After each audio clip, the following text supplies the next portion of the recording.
Saya akan bicara temanya adalah langkah menerima mujizat. Langkah menerima mujizat. Semua orang katakan mujizat. 2, 3, mujizat.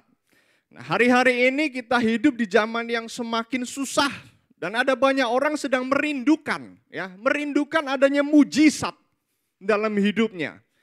Ada orang-orang tertentu yang berpikir gini, wah gereja ini modern. Logika dong, logika. Kita ngapain percaya mujizat? Logika. Saya orang yang sangat mengandalkan logika saya. Percayalah saya orang yang sangat mengandalkan logika saya. Tapi satu hal yang gereja ini percaya sampai hari ini, mujizat masih terjadi. Mujizat masih dan tetap terjadi.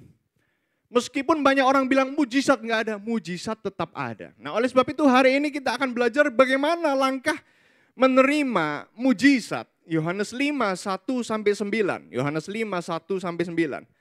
Saya baca ayat 1, Bapak Ibu baca ayat 2, kita bergantian. Ayat 9 kita baca sama-sama. Yohanes 5 ayat 1, sesudah itu ada hari raya orang Yahudi.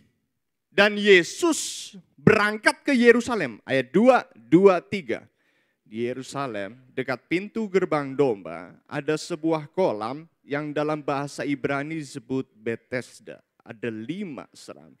Ayat 3, dan di serambi-serambi itu berbaring sejumlah besar orang sakit. Orang buta, orang timpang, dan orang lumpuh. Yang menantikan goncangan air kolam itu. Ayat 4, 2, 3. Sebab sewaktu-waktu turun malaikat Tuhan ke kolam itu dan menggoncangkan air itu. Barang siapa yang terdahulu masuk ke dalamnya sesudah goncangan air itu menjadi sembuh apapun juga penyakit. Ayat 5, di situ ada seorang yang sudah 38 tahun lamanya sakit. Ayat 6, 2, 3. Ketika Yesus melihat orang itu berbaring di situ dan karena ia tahu bahwa ia telah lama dalam keadaan itu, berkatalah ia kepadanya, maukah engkau sembuh? Ayat 7, jawab orang sakit itu kepadanya, kepada Yesus, Tuhan, tidak ada orang yang menurunkan aku ke dalam kolam itu apabila airnya mulai goncang. Dan sementara aku menuju ke kolam itu, orang lain sudah turun mendahului aku. Ayat 8, 2, 3. Kata Yesus kepadanya, bangunlah, angkatlah tilammu dan berjalanlah. Ayat 9 sama-sama, 2, 3. Dan pada saat itu juga sembuhlah orang itu, lalu ia mengangkat tilamnya dan berjalan. Tetapi hari itu hari Sabat. Nah, Alkitab menceritakan kepada kita, Bapak Ibu, di Yerusalem ada sebuah kolam. Namanya adalah kolam Bethesda. Kolam Bethesda ini punya 5 serambi. Dan di serambi-serambi itu ada banyak orang terbaring dalam keadaan sakit. Alkitab tadi mencatat ada yang buta, ada yang timpang, ada yang lumpuh. Dan ada berbagai macam orang dengan berbagai macam jenis penyakit yang mungkin tidak tertulis di situ. Ada banyak orang berkumpul di situ. Dan mereka semuanya menunggu di serambi-serambi kolam Bethesda itu. Kenapa? Karena rupanya sewaktu-waktu airnya bergoncang di kolam itu. Kenapa airnya goncang? Firman Tuhan mencatat. Karena malaikat Tuhan sewaktu-waktu turun menggoncangkan air di kolam Bethesda itu. Jadi malaikat Tuhan turun dan siapa yang pertama kali masuk? Ketika malaikat Tuhan turun menggoncang air, siapa yang pertama kali masuk ke kolam itu menjadi sembuh. Apapun juga penyakitnya, apapun juga penyakitnya. Dan Alkitab tadi juga mencatat di antara begitu banyak orang sakit, ada satu orang yang sudah 38 tahun. 38 tahun lamanya dia sakit. Begitu lama dia menunggu, 38 tahun dia menunggu. Dan dia menunggu untuk sesuatu yang tidak jelas. Kenapa? Karena tidak diberitahu kapan. Tidak diberitahu kapan malaikat akan turun. Pokoknya lu siap aja. Kapanpun malaikat turun, siap. Bisa ngebayang saudara, ini kan menunggu sebuah ketidakpastian. 38 tahun menanti. Nah mungkin saja harapan orang ini untuk menjadi sembuh sudah pudar. Orang itu kemudian menjadi pasif, dan tidak melakukan apapun. Mungkin juga orang ini sudah merasa puas. Saudara bisa ngebayang 38 tahun sakit. Ini satu keadaan yang bisa membuat orang menjadi nyaman loh dengan penyakit itu. 38 tahun, suatu waktu yang lama. Bisa juga dia menjadi nyaman, menjadi comfort zone, itu zona nyaman dia. Kenapa? Karena 38 tahun dia tidak perlu cari kerja. Kalau dia sembuh, dia harus mulai cari kerja.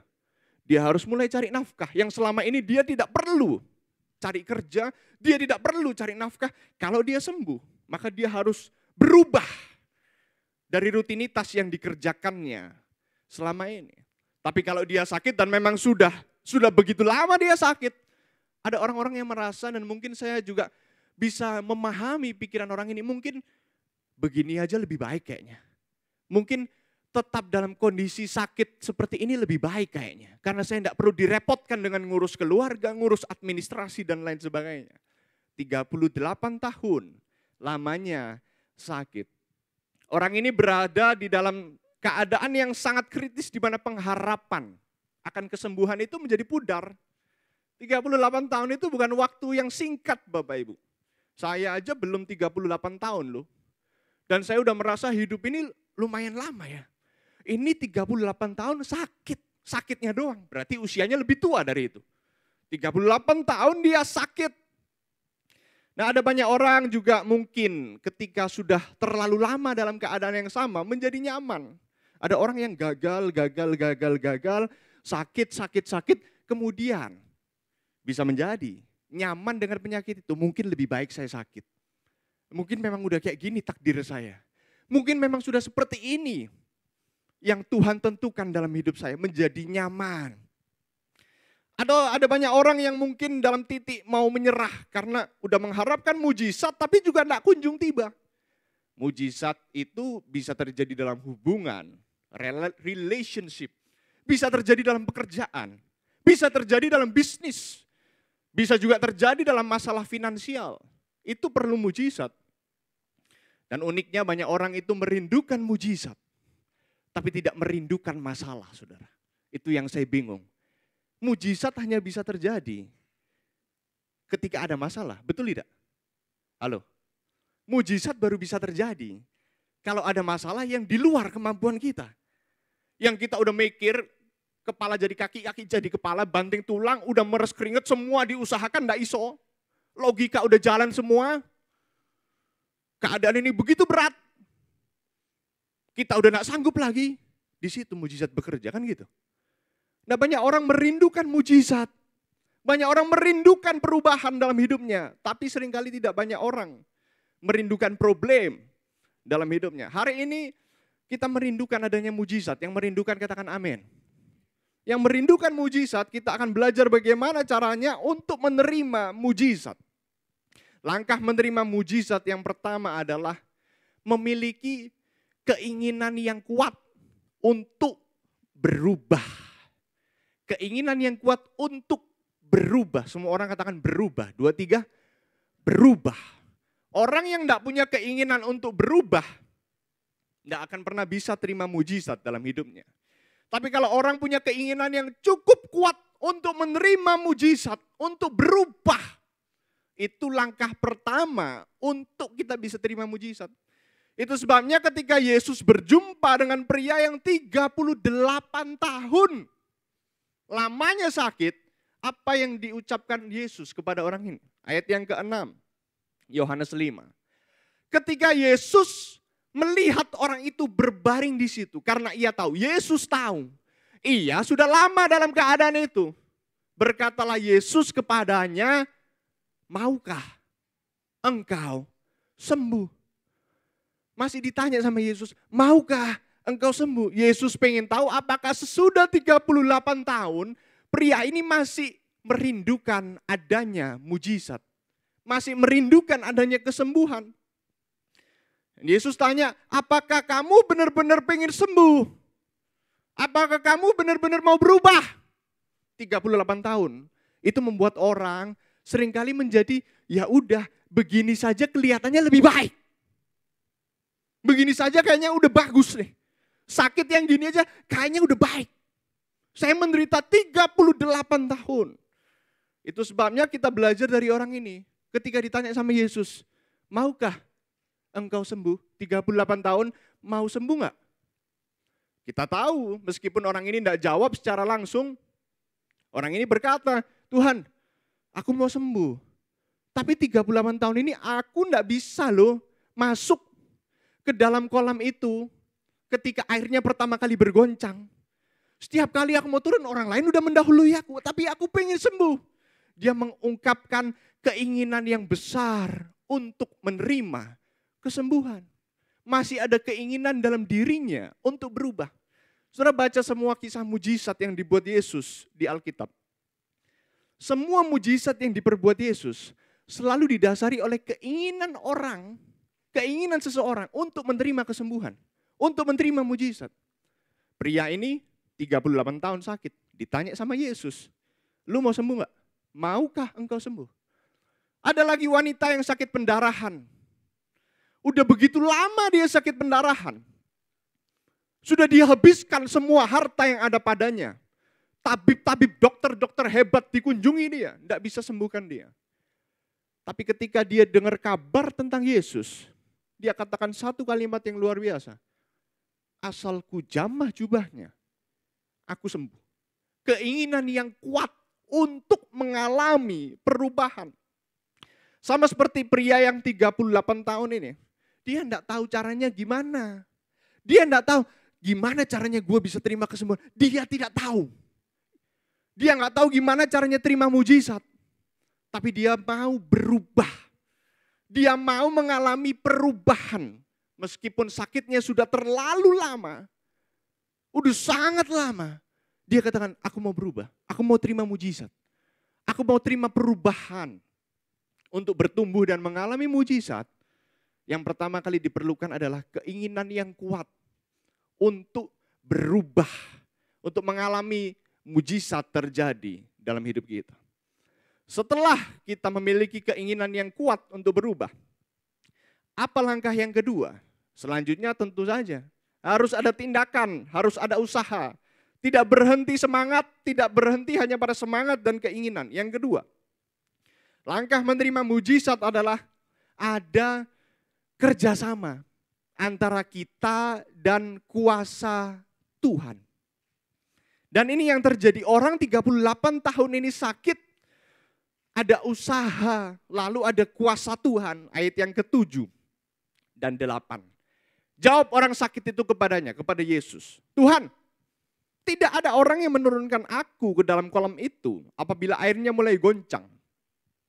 Dan sementara aku menuju ke kolam itu, orang lain sudah turun mendahului aku. Ayat yang ke-8. Kata Yesus kepadanya, bangunlah, angkatlah tilammu, dan berjalanlah. Yesus menyuruh orang itu selanjutnya, dikatakan bangun, angkat tilammu, berjalanlah. Ayo bangun, ambil tilammu, kita berjalan bersama-sama. Jadi yang sakit diminta untuk bangun sama Yesus. Yang sakit diminta untuk angkat tilam sama Yesus. Saya tolong tanya nih Bapak Ibu ya. Dan tolong dijawab, kalau seandainya Yesus tidak suruh orang itu angkat tilam. Yesus tidak suruh orang itu bangun. Lalu kemudian Yesus gini, udah oke, lu tiduran ya, ikuti Aba-aba. Lalu orang itu tiba-tiba jalan sendiri. Saya tolong tanya, bisa nggak? Halo saudara, kok dia masih pagi belum makan sama saudara ya. Kalau seandainya Yesus itu tidak perlu suruh orang ini angkat tilam. Yesus cuma bilang, jalan. Bisa jalan nggak orang ini? Bisa. So simple, itu sangat mudah buat Tuhan. Untuk bikin orang ini jalan tanpa orang ini lakukan apapun, sangat bisa dilakukan oleh Tuhan. Sangat mudah. Udah lu gak usah ngapa-ngapain. Gua yang bikin lu jalan. Sangat mudah bagi Tuhan. Tapi kok tidak dilakukan sama Tuhan? Kok dia suruh orang ini untuk bangun, angkat tilammu dan berjalan? Kenapa kok Tuhan suruh dia bangun dan angkat tilam? Artinya meskipun Tuhan bisa bikin mujizat, diperlukan tindakan dari orang ini untuk supaya mujizat itu terjadi. Diperlukan adanya tindakan. Meskipun Yesus bisa langsung, udah lu gak perlu ngapa-ngapain. Bisa kok aku bikin kamu jalan tanpa kamu bekerja.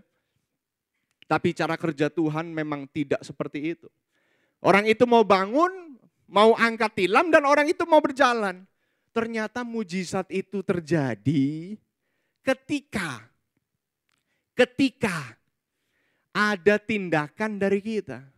Manusia mengerjakan bagiannya sebagai manusia.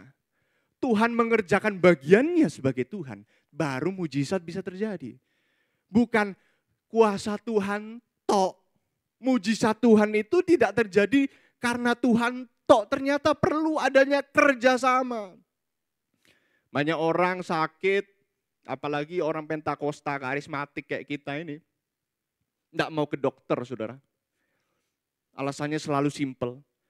Wah, kurang beriman nih orang. Tidak percaya mujizat. Tidak percaya kuasa Tuhan. Percaya Yesus bisa bikin kesembuhan. Amin. Percaya Yesus bisa bikin mujizat. Amin. Ke dokter, Bu. Wih, enggak. Itu artinya tidak ada iman. Dokter itu juga diurapi Tuhan loh. Loh betul gak? Kalau kita semua perkaranya selalu pukul rata, mujizat. Dokter tutup buku, saudara. Udah tutup profesi, gak perlu ada dokter. Dokter itu juga jalan untuk kita bisa terima kesembuhan. Makanya saya heran kalau orang gak mau ke dokter. Padahal bisa loh, bisa ke dokter loh. Punya akses, punya fasilitas. Tapi dia tidak mau dengan alasan kurang iman. Maka iman itu sebenarnya juga ada tindakan dari kita untuk memperoleh kesembuhan itu. Ada banyak orang tidak punya pekerjaan, doa. Tuhan, kirim pekerjaan. Saya tolong tanya, apakah dengan kita doa kirim pekerjaan lalu kita diam di rumah, kemudian besok jam 10 pagi tiba-tiba ada 10 perusahaan telepon kita. Woi, Bu, kemarin Ibu doa ya, minta pekerjaan. Saya ini utusan Tuhan, Bu. Tiba-tiba tadi malam Tuhan gerakkan saya. Oh, enggak gitu caranya. Meskipun bisa loh, meskipun Tuhan mampu loh, meskipun Tuhan sanggup loh. Saya percaya cara kerja Tuhan tidak seperti itu. Ada bagian kita untuk dikerjakan. Orang yang mau hidupnya maju, bisnisnya maju, dia harus buat rencana ke depan. Dia harus buat planning ke depan. Oh ini perubahannya gini nih. Oh ke depan ini arahnya seperti ini. Kita harus ada tindakan. Harus ada upaya untuk menerima perubahan, menerima mujizat itu. Dan ketika ada tindakan bersama dengan kuasa Tuhan, maka di situ mujizat terjadi. Yang setuju katakan amin. Ini kasih tepuk tangan buat Tuhan Yesus. Saya percaya kuasa Tuhan sanggup. Kasih Tuhan cukup untuk memulihkan, untuk membuat mujizat. Baik itu dalam hubungan yang patah, baik itu dalam pekerjaan yang buntu, baik itu dalam masalah finansial yang berat. Tapi perlu adanya tindakan dari kita sebagai manusia. Dan bersama dengan kuasa Tuhan, maka kita bisa melihat mujizat. Yang terakhir, yang ketiga, langkah kita untuk menerima mujizat. Yang ketiga, kita harus terbuka untuk cara atau metode yang baru. Terbuka untuk cara yang baru. Ini penting sekali, karena kalau kita baca dalam firman Tuhan, maka kita dapat melihat di sana Tuhan memberikan metode yang berbeda. Di ayat yang ke-7 dan ayat yang ke-8. Jawab orang sakit itu kepadanya, ini metodenya dia nih. Tuhan, tidak ada orang yang menurunkan aku ke dalam kolam itu. Apabila airnya mulai goncang, ini metode yang dia percaya. Dan sementara aku menuju kolam itu, orang lain sudah turun mendahului aku. Metode yang dia percaya. Ayat yang ke-8. Metode Yesus beda.